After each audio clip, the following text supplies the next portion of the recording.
ሰላም ዝኸበርኩም ተኸታተልቲ ናይዚ ቻነል እዚ ቻነል እዚ ኣብ ቋንቋ እንግሊሽ ዘለና ብቕዓት ክብ ንምባል ዝሰርሕ ኮይኑ ብቐንዱ ንጀመርቲ ቋንቋ እንግሊሽ ዘተኮረ እዩ። ንሎም መዓልቲ ሒዘልኩም መጽየ ዘለኹ ኣብ ቋንቋ እንግሊሽ ብጣዕሚ ወሳኒ ዝኾነ ትምህርቲ ኮይኑ ንሱ ድማ verb to have ኢልና ንጽውዖም ማለት have ከምኡውን has ኮይኖም እንተዳ ኣለኒ ክንብል ተደሊና እንጥቀመሎም ኮይኖም እንተኾነ ግን ኣብ ኣጠቓቕሞኦም ዝምልከት ኣብ መንጎ ኣሜሪካውያንን እንግሊዛውያንን ፍልልይ ክህሉ ከሎ እቲ ኣብ መንጎኦም ዘሎ ፍልልይ እንታይ እዩ ኢልና ክንርኢ ክንፍትን ኢና። ከምኡውን verb to have ኣብ positive sentence ኣብ negative sentence ኣብ question sentence ከምኡውን ኣብ yes or no ሓፂር መልሲ ከመይ ጌርና ከም ንጥቀመሎም ክንርኢ ኢና። ምሳይ ጽንሑ ኣይትርሓቑ እምበር verb to have define ክንገብሮ ከለና have is used to describe possession or ownership እዚ ማለት ኣለኒ ክንብል ተዳደሊና have ወይ ድማ has ክንጥቀም ንኽእል ኢና። ቀፂልና እቲ subject ናህና first person ወይ ድማ second person ምስ ዝኸውን have ይወስድ። ብኣንጻሩ እቲ subject ናህና third person ምስ ዝኸውን ድማ has ይወስድ። ስለዚ ኣየናይ subject እዩ have ወይ ድማ has ዝወስድ ምልላይ ኣገዳሲ እዩ።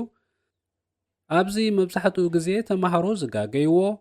እዞም pronoun ወይ ድማ ኣብ ክንዲ ስም ብproper noun ማለት ብስም ክትክኡ ከለዉ እንታይ ክወስድ ከም ዘለዎ ክዳናገሩ ትርኢ ኢኻ። ንኣብነት ኪዳነ ናቱ pronoun he ክሳብ ዝኾነ has ይወስድ ማለት እዩ። ለምለም ናታ pronoun she ክሳብ ዝኾነ has ትወስድ ማለት እዩ። ኪዳነ and ለምለም ምስ ዝኸውን ድማ ናቶም pronoun they ስለ ዝኾነ have ይወስዱ ማለት እዩ። the bird ዝብል ቃል እውን ናቱ pronoun it ክሳብ ዝኾነ has ኢና ክንጥቀም ዘለና። እዚ the birds ዝብል እውን እቲ ናቱ pronoun they ስለ ዝኾነ have ክወስድ እዩ ማለት እዩ። ስለዚ ኣየናይ subject እዩ have ወይ ድማ has ዝወስድ ምልላይ ኣገዳሲ እዩ። ቀፂልና ደድሕሪ has ወይ have እንታይ ኢና ክንጥቀም ዘለና ክንርኢ ኢና።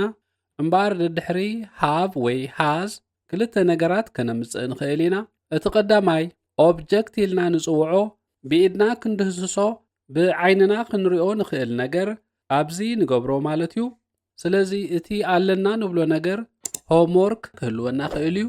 ከምኡውን ማኪና ክህልወና ክእል እዩ። ካልእ እውን ገዛ ክህልወና ክእል እዩ። ስለዚ ኣብዚ ትሕቲ ኦብጀክት ከም ነገራት ማለት እዩ ኣብዚ ክገብረ ማለት እቶም ነገራት ዝኾኑ ኣብ ትሕቲ ኦብጀክት ክንገብሮም ኢና ማለት እዩ። ስለዚ እቲ ኣቃውማ ናይቲ ሓሳባት እንታይ ይኸውን ኣሎ ማለት እዩ subject verb ከምኡውን ኦብጀክት ይኸውን ኣሎ ማለት እዩ። እምበር ኣብዞም ሓሳባት እዚኦም ሃብን ሃዝን ከም ሜይን verb የገልግሉ ኣለዉ ማለት እዩ።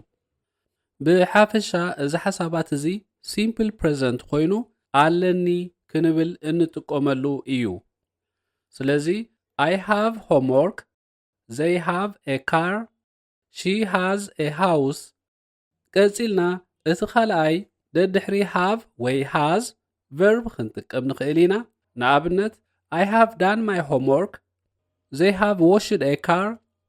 she has sold her house። እምበር ኣብዞም ሓሳባት እዚኦም ከም በዓል done, washed, sold ዝብሉ ከም main verb ክኾኑ ከለዉ have ወይ has ግን ከም helping verb ይኾኑ ኣለዉ ማለት እዩ። እምበር ብሓፈሻ እቲ tense present perfect ክኸውን ከሎ ትርጉም ናይቲ ሓሳባት ድማ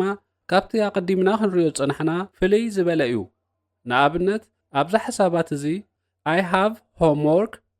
ኣነ ዕዮ ገዛ ኣለኒ ኢልና ክንትርጉሞ ከለና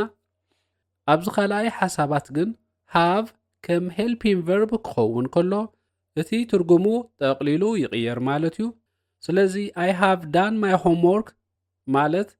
ኣነ ዕዮ ገዛይ ሰሪሕ ኣለኹ ዝብል ትርጉም ንህቦ ማለት እዩ። ስለዚ እምበር ኣብዚ ቪድዮ እዚ ንሎም መዓልቲ ንሪኦ have ወይ has ከም ቀንዲ ግሲ ኮይኖም ከገልግሉ ከለዉ ክንርኢ ኢና። ቀፂልና እምበር verb to have ተጠቂምና ብኣወንታዊ ሓሳብ ወይ ድማ ፖዚቲቭ ሰንተንስ ጌርና ሓሳብና ክንገልጽ ምስ ንደሊ ኣቃውምኡ ከምዚ ዝስዕብ ኮይኑ subject verb object ኮይኑ ገለ ኣብነት ምስ ንርኢ I have time, we have car, she has brothers እምበር ኣብዞም ሓሳባት እዚኦም ሓደ ዝጎደለ ነገር ኣሎ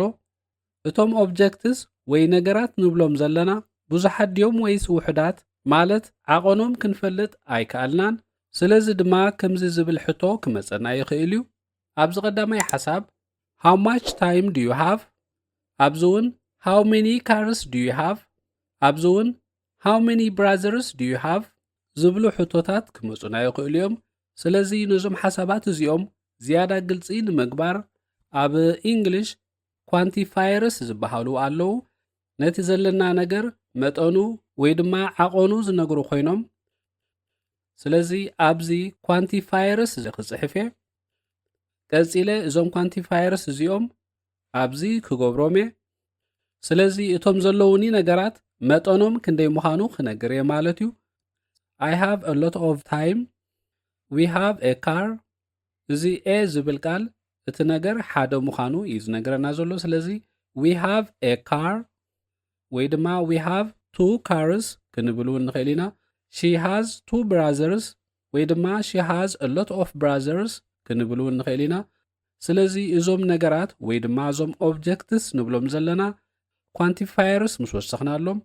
ዝያዳ ንጹራት ክኾኑ ክኢሎም ማለት እዩ እምበር እዚ ክንመሃሮ ዝፀናሕና ኣሜሪካን እንግሊሽ ኮይኑ እዚ ማለት እንግሊዛውያን ሓደ ነገር ኣለኒ ክብሉ እንተደልዮም ካብዚ ናይ ኣሜሪካውያን እንግሊሽ ቁሩብ ፍልይ ዝበለ እዩ ንሱ ድማ ደድሕሪ have ወይ has got ዝብል ቃል እዮም ዝጥቀሙ ነዚ ክሕግዘና ዝኽእል ኣብነት ምስ ንርኢ I have got a lot of ideas ቀፂልና I have got a car ወይ ድማ I have got two brothers ቀፂልና she has got two brothers ወይ ድማ she has got a lot of ideas ስለዚ ብሓፈሻ ኣሜሪካውያን ሓደ ነገር ኣለኒ ክብሉ ተደልዮም ከምዚ ዝስዕብ ይብሉ ማለት እዩ I have a lot of time I have a red car I have a few friends እንግሊዛውያን ድማ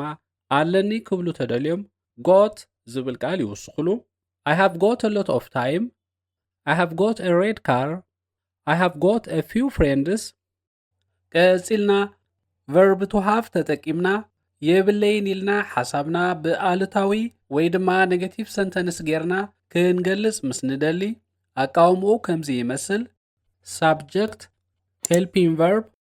negative main verb quantifier ከምኡውን object ኮይኖም ገለ ኣብነት ምስ ንርኢ I don't have any friends ኣነ ዝኾነ ዓርኪ የብለይን We don't have many computers ንሕና ብዙሓት ኮምፒውተራት የብልናን She doesn't have a long hair ንሳ ነዊሕ ፀጉሪ የብላን እንግሊዛውያን በኣንጻሩ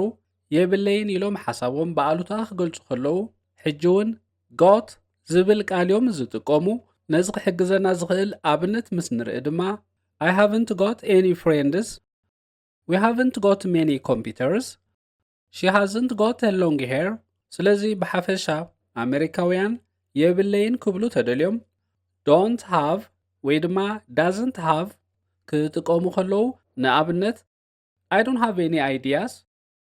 I don't have any computers I don't have a class እንግሊዛውያን ግን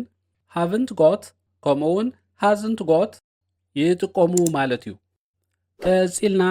verb to have ተጠቂምና ሓሳብና ብመልክዕ ሕቶ ወይ ድማ question sentence ጌርና ክንገልጽ ምስ ንደሊ እቲ ኣቃውምኡ helping verb subject main verb quantifier object ኮይኖም ገለ ኣብነት ምስ ንርኢ Do you have a job? Do we have a bike?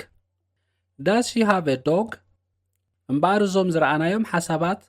ኣለካ ድዩ ኣለኪ ድዩ ኢሎም ሕቶ ንምሕታት ዝጥቀሙሉ ኣገባብ ኮይኑ እንግሊዛውያን በኣንጻሩ ዝጥቀሙሉ ሓሳባት ኣቃውምኡ ምስ ንርኢ helping verb plus subject plus got plus quantifier ከምኡውን object ኮይኖም ገለ ኣብነት ምስ ንርኢ have you got a job have we got a bike has she got a dog ነዚ have ወይ has ኣብ ኣወንታዊ ሓሳብ ማለት you have got a job ዝብል ዝነበረ ነዚ have ከም መሕተቲ ክኸውን እዩ ንቕድሚት መፂኡ ዘሎ እምበር ብሓፈሻ ኣለካዶ ኣለክዶ ኢልና ክንሓትት ኣብ ንደልየሉ ግዜ ኣሜሪካውያን do plus have ወይ ድማ does plus have ክጥቀሙ ከለዉ እንግሊዛውያን ግን have plus got ወይ ድማ has plus got ይጥቀሙ ማለት እዩ ቀፂልና ኣለካ ድዩ ወይ ኣለክ ድዩ ንዝብል ሕቶ እወ ወይ ኣይፋል ኢልና ሓፂር መልሲ ክንህብ እንተደኣ ደሊና ከምዚ ስዕብ ይኸውን ንኣብነት do you have a new bag ንዝብል ሕቶ እንተደኣ ሓድሽ ቦርሳ ሃሊኑ ኮይኑ yes I do ኢለ ይምልስ ማለት እዩ ኣብዚ ግን yes I have ኢለ ክምልስ ኣይክእልኒ ምክንያቱ do ከምኡውን you ዝብሉ ቃላት ጥራይ ክጥቀም ዘለኒ ስለዚ yes I do እንተደኣ ሓድሽ ቦርሳ ዘይብለይ ኮይነ ድማ no I don't ኣብዚ ቁሩብ ፍልይ ዝበለ ሓሳባት ኣሎ ንሱ ድማ እንተደኣ ሓድሽ ቦርሳ ዘይብልካ ኮይኑ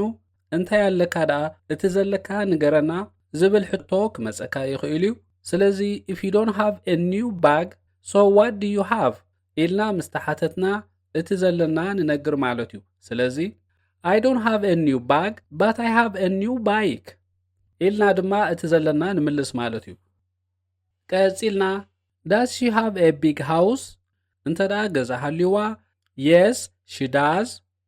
ኢልና ንምልስ ማለት እዩ ኣብዚ yes she has ኢልና ክንምልስ ኣይንኽእልኒና ኣብ yes or no short answer ክንምልስ ከለና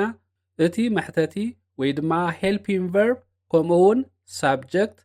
ኢና ንጥቀም እዚ ማለት does ከምኡውን she ዝብሉ ጥራይና ንጥቀም ስለዚ yes she has ክንምልስ ኣይንኽእልኒና እንተደኣ ገዛ ዘይብላ ኮይና ድማ no she does not ኢልና ንምልስ ማለት እዩ ቀፂልና ናብ እንግሊዛውያን ምስ ንመጽእ ድማ